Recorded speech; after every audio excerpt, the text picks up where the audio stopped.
Ça fait exactement 2 mois et demi que je n'ai pas posté de vidéo. Pour plusieurs raisons, parce que je prenais mon post au SAMU et parce que je continue en parallèle à créer du contenu sur Instagram. D'ailleurs, n'hésite pas à aller t'abonner, c'est juste ici, t'inquiète. Et pour reprendre sur les chapeaux de roue, je vais faire une vidéo qui m'a été demandée il y a très longtemps. Pour le petit historique, je crée ma chaîne en août 2019. Depuis août 2019, il n'y a pas un mois, voire une semaine qui passe, sans que je ne reçois un message pour me dire « C'est quand que tu parles de l'ECG ?» Et j'ai repoussé longtemps ce moment. 2020, 2021, 2022 et enfin 2023. L'année du changement. Cette année, j'ai pris la résolution très sérieuse de vous sortir au cours de l'année plusieurs épisodes, plusieurs vidéos pour vous familiariser à la lecture de l'électrocardiogramme, afin de différencier un ECG physiologique versus un ECG pathologique. C'est un gros défi pour moi et c'est pas pour rien que j'ai attendu autant de temps parce que je ne suis pas moi-même 100% expert ni familier avec cet exercice de lecture de l'ECG, mais cet engagement, cette résolution de 2023 va m'obliger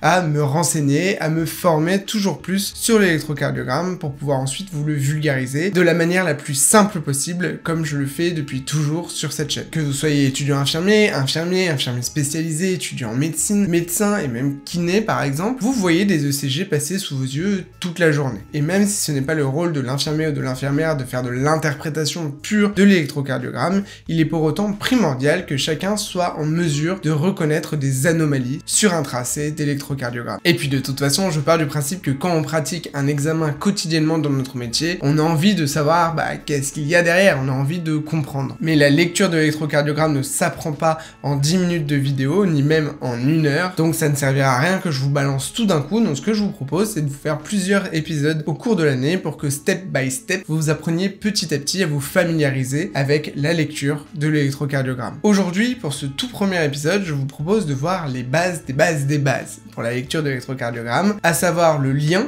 entre l'activité électrique et l'activité mécanique du cœur, les notions de dépolarisation et de repolarisation des cellules cardiaques qui vont se voir sur l'ECG, et les différents tracés, les différentes ondes que l'on peut voir sur un papier d'ECG. Ça fait beaucoup de fois ECG dans la même phrase, en même temps c'est le thème de cette vidéo. C'est parti!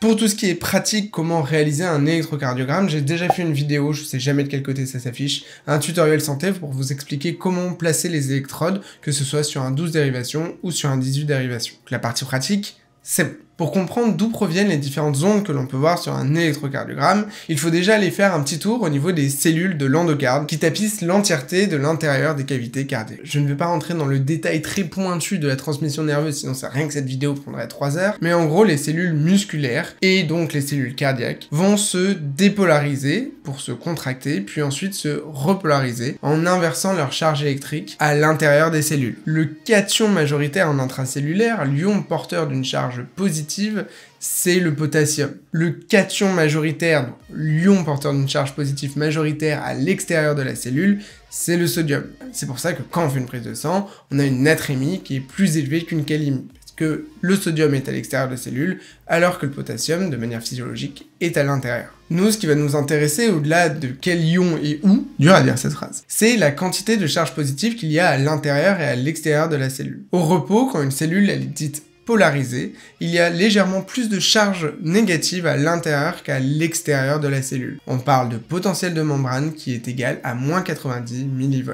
L'intérieur de la cellule est légèrement plus négatif que l'extérieur. Il va y avoir l'arrivée d'un potentiel d'action, une grosse charge électrique qui va venir activer les canaux sodiques au niveau des cellules qui vont s'ouvrir. L'ouverture de ces canaux sodiques va déclencher une entrée massive de sodium à l'intérieur de la cellule, ainsi du coup qu'une charge positive importante. À ce moment-là, la polarité s'inverse. L'intérieur de la cellule devient plus positif que l'extérieur. C'est ce qu'on appelle le phénomène de dépolarisation. Quand les cellules se dépolarisent, quand elles inversent leur charge électrique entre l'intérieur et l'extérieur, c'est le moment où elles se contractent. Donc ce qu'il faut retenir, c'est que dépolarisation égale contraction cellulaire. Primordial pour la suite. Dépolarisation, contraction cellulaire. La repolarisation, c'est quand les cellules vont de nouveau inverser les charges positives et négatives, c'est-à-dire lorsque l'intérieur des cellules va redevenir plus négatif que l'intérieur. Ce phénomène va se faire par une fuite passive de potassium qui va venir fuir de la cellule, et en même temps qu'on fait fuir du potassium, vous l'aurez compris, qu'on fait fuir des charges positives. Donc on revient à un équilibre où l'intérieur est plus négatif que l'extérieur. Après cette repolarisation, qui va du coup se manifester au niveau des ondes parce qu'il y a de nouveau une inversion des charges électriques,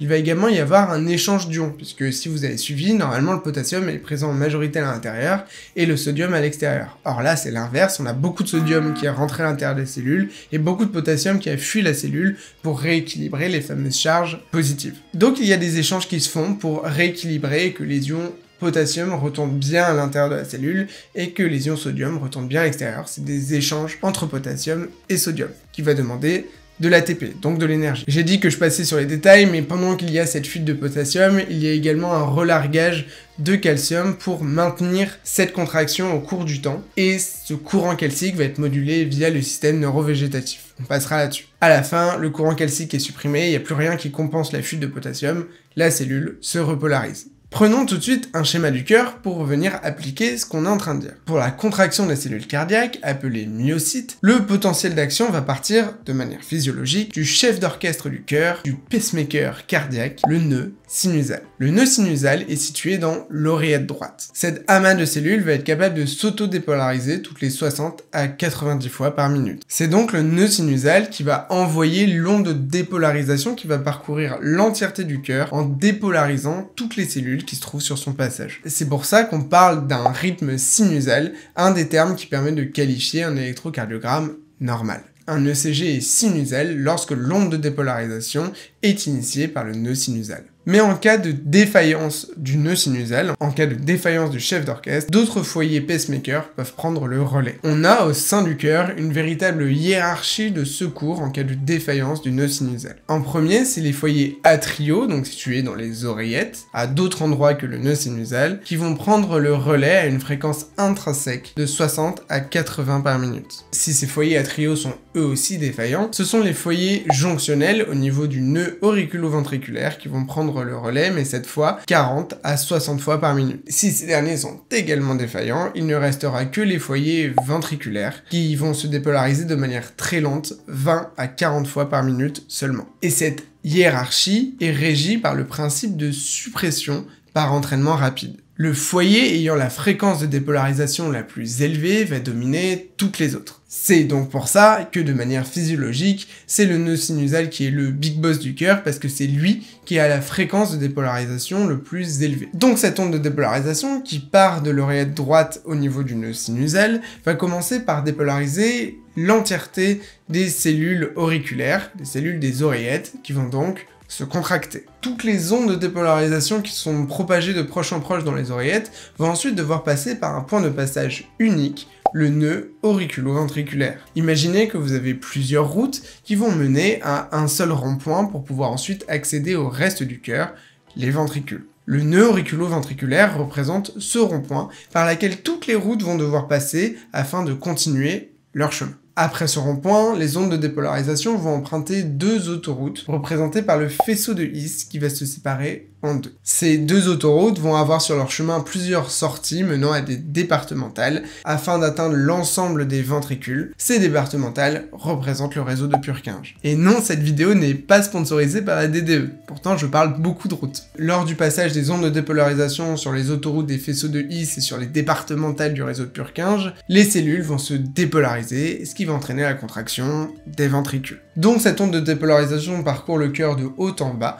et on peut imaginer que juste après le passage d'une onde de dépolarisation, il y aurait une deuxième onde qui correspond à l'onde de repolarisation. Chaque cellule va gérer en autonomie sa repolarisation, donc il n'y a pas d'histoire d'onde, mais c'est pour imager. Quand l'onde de dépolarisation progresse, derrière, les cellules vont petit à petit se repolariser, alors même que l'onde de dépolarisation n'a pas parcouru encore tout le cœur. Maintenant qu'on a vu la propagation de l'onde électrique au niveau du cœur, on va pouvoir passer au niveau de l'électrocardiogramme pour voir comment ça se manifeste. On a en premier l'onde P, puis les ondes Q, R et S qui forment le complexe QRS, et enfin l'onde T. Chaque début d'enchaînement de ces ondes, P, Q, R, S, T, commence comme je vous l'ai dit au niveau du nœud sinusal. Donc la première onde de cet électrocardiogramme, l'onde P, correspond à la dépolarisation des oreillettes, donc à leur contraction. On a ensuite une petite pause qui correspond à l'espace PR. Comme je vous l'ai dit, une fois qu'elles ont parcouru l'entièreté des oreillettes, les ondes de dépolarisation vont devoir emprunter un unique rond-point,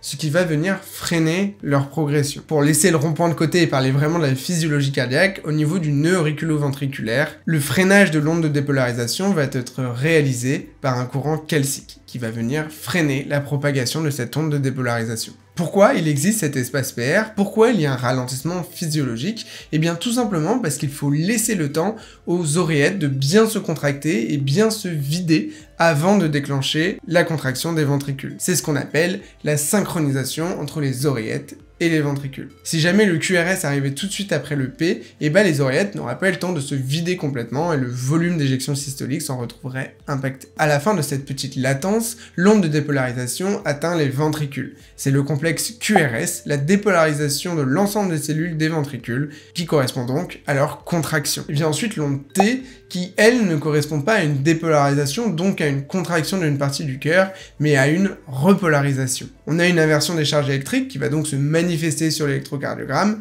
mais on n'a pas de contraction. Les cellules reviennent simplement à leur état électrique basal. L'onde T correspond à la repolarisation finale des ventricules et le segment ST à cette période au cours duquel les cellules des ventricules se repolarisent. La repolarisation se produit tout au long de cet intervalle, mais l'onde T correspond à la repolarisation finale, signature de la repolarisation complète des ventricules. Et pour rappel, tant qu'il n'y a une onde T, tant que les cellules ne se sont pas repolarisées, elles ne peuvent pas de nouveau se dépolariser, donc elles ne peuvent pas de nouveau se contracter, puisqu'elles ne sont pas revenues à leur état électrique de base. L'espace QT, donc qui se situe entre l'onde Q du complexe QRS et l'onde T, correspond à l'ensemble de la systole, donc de la contraction des ventricules. Dans les prochaines vidéos, on reparlera de cet espace QT et notamment du QT corrigé, QTC, puisque la fréquence cardiaque va avoir une influence sur l'allongement, le raccourcissement de ce QT, sans avoir d'incidence sur la repolarisation cardiaque. Mais vous allez me dire, si vous avez bien suivi, et les oreillettes alors, elles aussi, elles sont censées se repolariser. Pourtant, on n'a pas vu d'onde indiquant qu'elles sont revenues à leur état basal. Eh bien, en fait, elles le font, mais en même temps que les cellules des ventricules se dépolarisent. Je vous l'ai dit, au fur et à mesure que l'onde de dépolarisation avance, les cellules qui ont été dépolarisées vont automatiquement se repolariser au fur et à mesure. Pour que quand l'onde de dépolarisation a parcouru l'ensemble du cœur, les cellules du niveau supérieur soit déjà prête à recevoir la prochaine onde de dépolarisation. Et en l'occurrence, quand on regarde l'anatomie cardiaque et qu'on voit qu'il y a beaucoup plus de cellules dans les ventricules, en raison de leur taille, on comprend qu'en fait l'onde de dépolarisation des ventricules est énorme et va complètement camoufler la petite onde de repolarisation des oreillettes. Et donc de l'onde P à l'onde T, on a bien un cycle cardiaque complet. Voilà, je pense qu'on est pas mal pour une première vidéo, je pense qu'elle est déjà excessivement longue.